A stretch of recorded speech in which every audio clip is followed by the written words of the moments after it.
제가 문재인 정권에 이 억울하게 감옥을 1년 넘게 살다 왔는데 이 새끼들이 원수를 갚으려고 가만 고민해 보니까 때려잡지도 못하고 아까 어떤 분이 믹스기 가르라는데 믹스기 가라도 안 돼요. 우리가 또 기독교인인데 뭐 폭행을 쓸 수 없잖아요.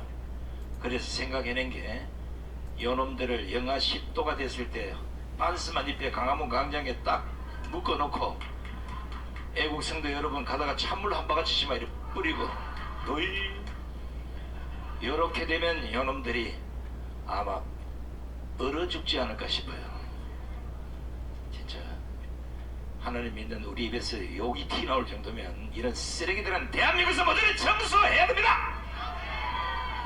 이번에는 국제정치학의대가 이충근 박사님의 연설을 치게 됐겠습니다.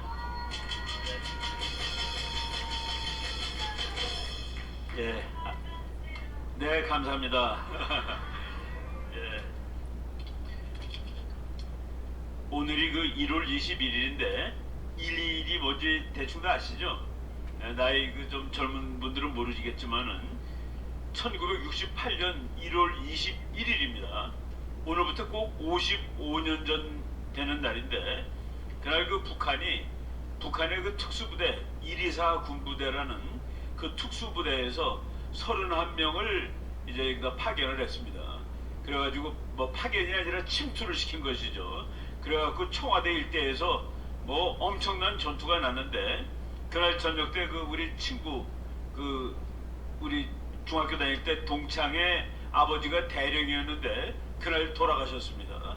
그리고 그날 경찰서장 종로 경찰서장도 죽고 지금도 세금정 가다 보면은 거기 그 경찰서장이 죽은 자리에 그 경찰서장 동상도 있고 그렇습니다.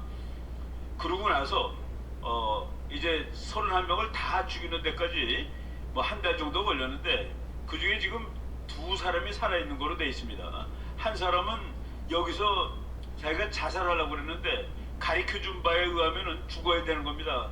근데 그 순간 죽을 수가 없었어요. 그래가지고 살아남아가지고 그 목사님이 됐습니다. 김신조 목사님이라고 이제 이거 무전공부 출신인데 그래서 그 사람이 생포됐기 때문에 뭐하러 남한에 왔느냐 그랬더니 박정희를 목을 따라왔다 그랬습니다. 박정희 목을 따라왔다. 청와대를 깔아왔다. 이렇게 얘기를 하는데 1월 23일 날 무슨 일이 있었냐면은 그날 이렇게 여기서 막 전쟁은 아니지만은 난리가 난 것이죠. 그거를 이제 그 정보를 수집하려고 미국의 정보함이 그러니까 별로 크진 않은 군함입니다. 그 군함이 이름이 푸에블로라는 군함인데 그 군함이 1월 23일 날 원산 앞바다에 가 있었습니다. 그런데 미국 얘기로는 우리는 결코 그러니까 바다에도 영토 개념이 있어가지고 그것을 영해라고 합니다. 근데 영해에 들어가면 안 돼요. 그러니까 우리나라 영해에도 만약 미국 여객선이 들어오는 것도 허락을 받지 않으면 안 됩니다. 남의 나라 들어가는 거니까. 그런데 미국 군함이 북한의 영해에 들어왔다. 그래가지고 북한 비행기도 뜨고 북한 해군이 가서 그것을 잡아왔습니다. 그 잡아온 다음에 보니까 미국 뭐 항공모함도 오고 막 다 오고 난리가 났습니다. 예, 그런데 결국 미국 병사들이 장교들이 11개월이나 이제 묶여 있다가 겨우 11개월 만에 이제 풀려났습니다. 그 사이에 전투하다 죽은 사람도 있고 이런데 그 배를 북한이 미국 제국주의의 침략의 상징인데 자기네들이 싸워서 승리했다라는 그 기념으로 지금도 대동강에 있습니다. 대동강에다 이렇게 이 정박을 시켜놓고 북한 젊은 친구들을 북한 애들을 데려다가 이렇게 미국 놈들은 제국주의자라고 교육을 시키는 거예요. 이 한 번씩 앞에 들고 와서 지금 보는데 거기 이제 그림들도 전시하고 미국이 말이죠 해마다 그 배를 내놓으라고 이맘때가 되면은 그 배를 내놓으라고 북한한테 요구를 합니다. 그 북한은 안 된다라고 소리 지르는데 금년에 미국 국회가 금년 1월 3일 날 117대 국회가 이제 새로 들어섰는데 작년 11월 선거한 그 국회가 117대입니다. 그런데 지난 55년 동안은 그냥 배를 돌려달라라는 것만 얘기를 했는데 금년에는 미국 의회에서 결의안을 냈습니다. 결의안을 냈는데 북한에서 다시 한번 미국이 제국주의라면 미국을 다 폭파시켜 버리겠다라는 식으로 응수하고 있는데 55년 전에 미국이 싸움을 못한 이유는 뭐냐? 지금 그 일이 일어나면 그냥 해서 끝납니다. 오늘 그 일이 일어나면 내일 북한 없어져요. 근데 그 55년 전에는 소련이라는 막강한 나라가 뒤에서 북한을 버텨주는 겁니다. 미국이 어쩔 수가 없었어요. 그 미국이 소련을 무너뜨린 것이 1990년인데 미국이 소련을 무너뜨린 다음에 그때 이라크에 가서 전쟁하는 거 보세요. 그냥 쓸어버립니다. 90년 이후에는 소련이라는 미국에 맞짱 뜰 수 있는 나라가 없어진 세월이 되었다. 그래서 미국이 이제 웬만한 적은 가서 그냥 가서 없애버립니다. 그런 상황이 됐는데 이제 우리나라도 간만에 국가 안보가 대단히 정상으로 돌아가고 있다는 생각이 많이 듭니다. 우리 국제정치학 이론 중에 말이죠. 고슴도치 이론이라는 것이 있습니다. 고슴도치 이론. 영어로 포큐파인 띠어리라고 그러는 것인데 아주 고슴도치는 조그만 동물인데 사자가 개를 못 잡아먹습니다. 표범이 그거 잡아먹으려고 그러다가 막 가시에 막 찔러요. 근데 그 가시에 독이 있어가지고 그 잡아먹지 못하고 표범이나 뭐 이런 동물들이 가시가 깊이 박히면 나중에 병들어 죽는답니다. 염증 나고. 그래서 국제정치에서 작은 나라라도 자기를 지키기 위해서 핵을 만들 때 그 효과가 있어요. 고슴도치가 되는 겁니다. 포큐파인이 되는 건데 그래서 그 이름이 포큐파인 띠어리입니다. 북한은 아마도 자기가 고슴도치가 되고 싶어서 핵을 만드는 것이 아닙니다. 북한은 남한을 자기가 가져가기 위해서 만드는 거예요. 그래서 고슴도치 이론이 북한에는 적용되지 않습니다. 북한은 조금 더 만들면은 미국한테 얻어쳐서 죽게 돼 있는 겁니다. 맞아 죽게 돼 있고 그리고 북한이 핵을 만드는데 북한이 핵을 가장 못 만들게 할 수 있는 나라는 중국입니다. 근데 중국이 지금 북한 핵은 뭐 미국하고 싸울 것이지 우리랑은 관계없어라고 하고 아직까지 있는데 지금 우리 학자들이 우리도 만든다고 얘기를 해야 된다라고 오랫동안 얘기를 했습니다. 우리 목사님도 얘기를 하고 그런데 처음으로 우리나라 대통령께서 처음으로 우리가 갖겠다라는 말을 지금 윤석열 대통령이 한 겁니다. 그러니까 미국이 깜짝 놀라가지고 그거 가지면 안 돼 라고 얘기를 하는데 맞아 우리도 국제법을 어기는 것은 별로야. 국제법을 지키는 게 좋지. 그랬더니 미국이 자기 핵을 다시 갖다 놓겠다라는 식으로 얘기를 해야 된다라고 지금 미국 연구소에서 말들이 나오고 있습니다.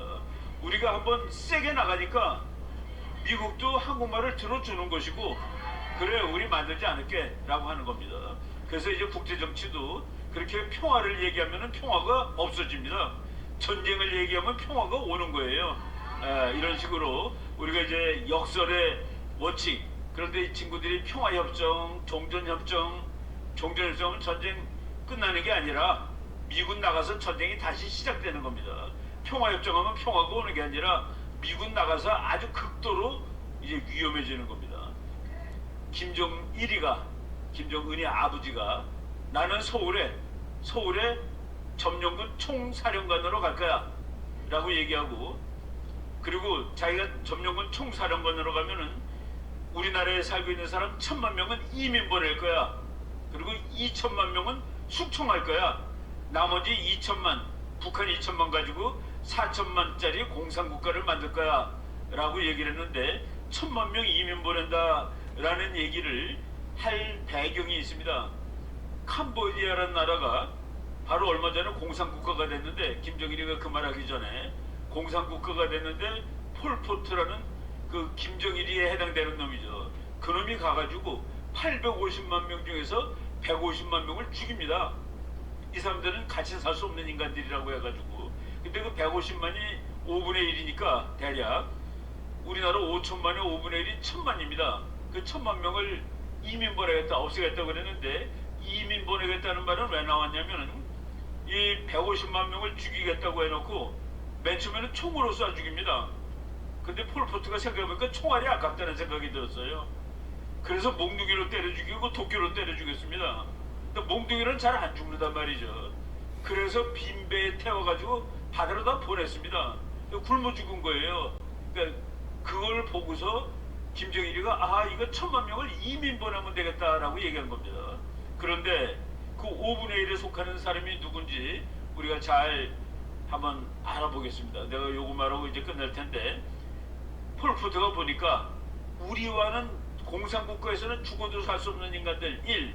군인 중에서 장교들 2. 공무원들 3. 장사꾼들 우리 사업하는 사람들 기업하는 사람들은 공산주의에 못 삽니다. 그리고 4. 선생님들 우리나라 종교조 선생들이 공산주의 되면 자기 살 것 같죠? 다 죽습니다. 남한 선생들 하나도 안 남을 거예요. 5. 지식인이라고 씁니다. 지식인 6. 종교인 뭐 종교인 뻔하죠. 제일 애매한 게 지식인이라 지식인은 어떤 사람이 지식인이냐 캄보디아는 학벌이 낮아요. 우리나라보다. 대학교 문턱에 갔던 모든 사람을 지식인으로 쳤습니다. 대학에 문턱에 갔던 사람들 그리고 그다음에 우리가 숫자가 별로 안 돼. 안경 낀 모든 사람들 너네 책보다 눈 나빠진 놈들이야. 안경 낀 모든 사람들 그리고 그 다음에는 손 내놔봐. 너 손이 너무 하얘. 그래서 다 죽였습니다. 여러분 몇 개 속합니까? 여러분 몇 개 속해요? 일단 교회 다니니까 종교인에 속합니다. 뭐 공부 좀 한 사람 지식인 되죠? 살 수 없어요. 우리가 이 나라를 통일하고 북한 사람들을 구해줘야 됩니다. 북한 137cm면 군대 갑니다. 137이 넘으면 군대를 가요. 137은 대한민국 초등학교 4학년 학생 남학생 평균 키입니다. 이런 나라 우리가 빨리 해방하고 자유통일을 이루게 해서 이들을 우리 민족을 동족을 다 구해야 됩니다. 통일이라는 것이 그냥 정치적인 개념이 아니라 이제 도덕이에요. 도덕. 우리 동족 우리 민족을 살려야 된다는 그 일이 되는 것이죠. 그러기 위한 단계 우리 아까 이계성 선생님이 정확히 그 단계를 말씀하셨는데 자유통일 가기 직전 단계가 우리나라 국회에서 200명의 자유진영의 자유민주주의 투사들을 국회로 보내야 되는 겁니다.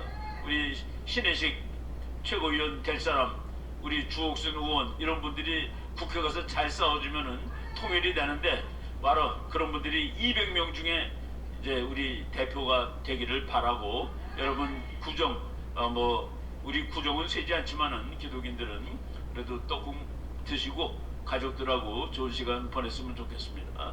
그리고 웅천 스님이 아까 좀 슬퍼했는데 계획표 보니까 아마들 끝에는 다 코피가 다 날 것 같은 그런 계획표입니다.